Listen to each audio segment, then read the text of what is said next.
Vitiligo के साथ रहना किसी भी पेशेंट के लिए काफ़ी चैलेंजिंग होता है। ऐसे में अगर विटिलिगो किसी के लिप पे हो तो वो उससे भी ज़्यादा चैलेंजिंग रहता है। Hello everyone, I am doctor Ishu और आज हम बात करेंगे लिप विटिलिगो के बारे में। ये क्यों होता है और कैसे आप इसे मैनेज कर सकते हैं। ऑल्दो विटिलिगो कोई लाइफ थ्रेटनिंग कंडीशन नहीं है, बट डेफिनेटली ये किसी के अपीयरेंस को अफेक्ट करता है और साथ ही साथ उनके कॉन्फिडेंस को भी लो करता है। तो अब हम जानते हैं कि ये होता क्यों है, क्या रीजंस हैं इसके होने के।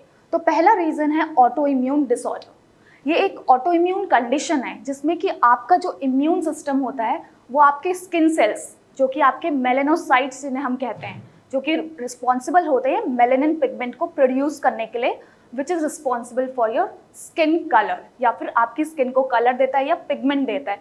तो उन सेल्स को जो आपका इम्यून सिस्टम है वो क्या करता है, टारगेट करता है और डिस्ट्रॉय कर देता है, जिस वजह से आपका जो स्किन कलर है वो लाइटर हो जाता है then your normal skin tone, या फिर इट टर्न्स वाइट। तो अब सेकंड इसका रीजन है जीन्स। पहला था autoimmune disorder, now next is genes. इस वजह से भी ये हो सकता है। 30% देखा गया है, मतलब रिसर्चेस में, कि जो 30% लोग जो विटिलिगो से, लिप विटिलिगो से अफेक्टेड हैं स्पेशली, तो उनमें जेनेटिक फैक्टर की वजह से भी ये चीज़ देखी गई है कि अगर किसी की फैमिली हिस्ट्री में ये चीज़ है तो उनमें भी चांसेस बढ़ जाते हैं विटिलिगो होने के। नेक्स्ट रीजन है, थर्ड इसका, सर्टेन इन्फेक्शंस जैसे कि सिफिलिस, लेप्रेसी या फिर और सारे बैक्टीरियल एंड वायरल इन्फेक्शंस। इन वजह से भी लिप विटिलिगो कॉज हो सकता है। अगला इसका रीजन है कि आपकी लाइफस्टाइल, क्योंकि कुछ लोग सर्टेन हार्श केमिकल्स के एक्सपोजर में अगर रहते हैं या फिर सर्टेन केमिकल जैसे कि हार्श लिप कलर्स अगर यूज़ करते हैं, तो उससे भी रेगुलर बेसिस पे यूज़ करने से वो हार्श लिप कलर्स आपको लिप विटिलिगो हो सकता है। ऑल्सो जो लोग पान खाते हैं या फिर टोबैको च्यू करते हैं या स्मोकिंग करते हैं, उन पे भी लिप विटिलिगो होने के चांसेस काफ़ी ज़्यादा रहते हैं। तो ये तो थे इसके रीजंस कि ये क्यों होता है। अब बात करते हैं कि क्या ये स्प्रेड हो सकता है। Well, the answer is yes. ये अगर किसी पर्टिकुलर एरिया में हो गया है शुरू, तो आगे भी ये बॉडी के पार्ट्स में स्प्रेड कर सकता है। ऑल्दो ये कंटेजियस नहीं है, बट ये आप ही के बॉडी के और पार्ट्स में भी स्प्रेड ज़रूर करता है। ऐसे में आपको कुछ सर्टेन फैक्टर्स का ध्यान रखना ज़रूरी है, उन्हें अवॉइड करना ज़रूरी है। लाइक स्ट्रेस, आपको स्ट्रेस बिल्कुल नहीं लेना है क्योंकि इससे आपका विटिलिगो ट्रिगर हो जाता है। सेकेंड इज, आपको सनबर्न से अपने आप को बचा के रखना है। अगर आप बाहर जा रहे हैं तो आप मेक श्योर कीजिए कि आप सनस्क्रीन अप्लाई करके ही आउटडोर्स जाएं। थर्ड है, आपको हेल्दी लाइफस्टाइल और हेल्दी डाइट मेंटेन करना बहुत ज़रूरी है अगर आपको विटिलिगो है, जिससे कि आपका विटिलिगो आगे एग्रावेट ना हो।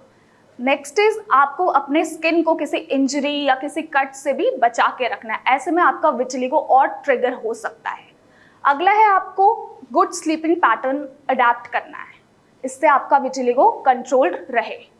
नेक्स्ट इज, आपको क्या करना है, अल्कोहल और स्मोकिंग पूरी तरह से अवॉइड करनी है क्योंकि ये आपके विटिलिगो को ट्रिगर करता है। तो ये थे सर्टेन ट्रिगरिंग फैक्टर्स जिनका आपको खास ध्यान रखना है और उन्हें अवॉइड करना है, जिससे कि आपका विटिलिगो स्प्रेड ना हो और पार्ट्स में।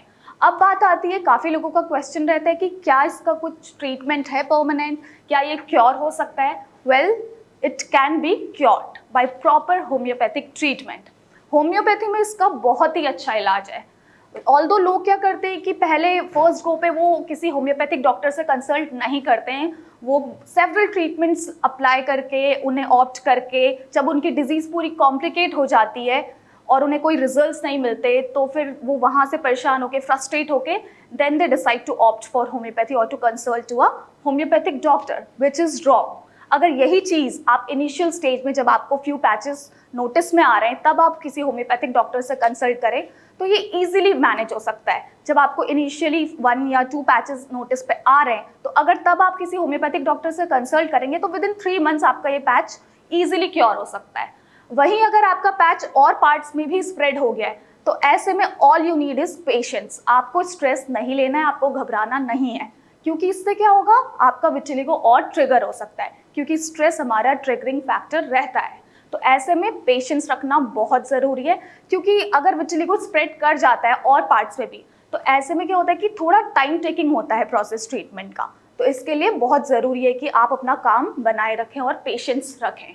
और इसके लिए अगर हम देखें, कुछ लोग जो और ट्रीटमेंट्स लेके आते हैं, तो वो इतने फ्रस्ट्रेटेड होते हैं क्योंकि उन्हें कोई रिजल्ट्स वहाँ से नहीं मिलते, ऐसे में उनका स्ट्रेस लेवल और बढ़ जाता है। तो अगर हम उनकी मेंटल हिस्ट्री लें तो काफ़ी सारे मेंटल सिम्टम्स निकल के आते हैं। तो ये सिर्फ होम्योपैथिक मोड ऑफ ट्रीटमेंट में ही है जहाँ एक प्रॉपर केस टेकिंग होती है, आपके प्रॉपर सारे फिजिकल जनरल्स लिए जाते हैं, आपके मेंटल सिम्टम्स लिए जाते हैं और उस बेसिस पे आपको एक इंडिविजुअलाइज्ड रेमेडी आपके अकॉर्डिंग सेलेक्ट करके प्रिस्क्राइब करी जाती है, जिससे कि आपका विटिलिगो ईजिली परमानेंटली क्योर हो जाता है। तो बेटर है इनिशियल स्टेज में ही आप क्या करें कि अगर आपको पैचेस नोटिस में आ रहे हैं, किसी होम्योपैथिक डॉक्टर से कंसल्ट करें और इसे ट्रीट करें। Thank you.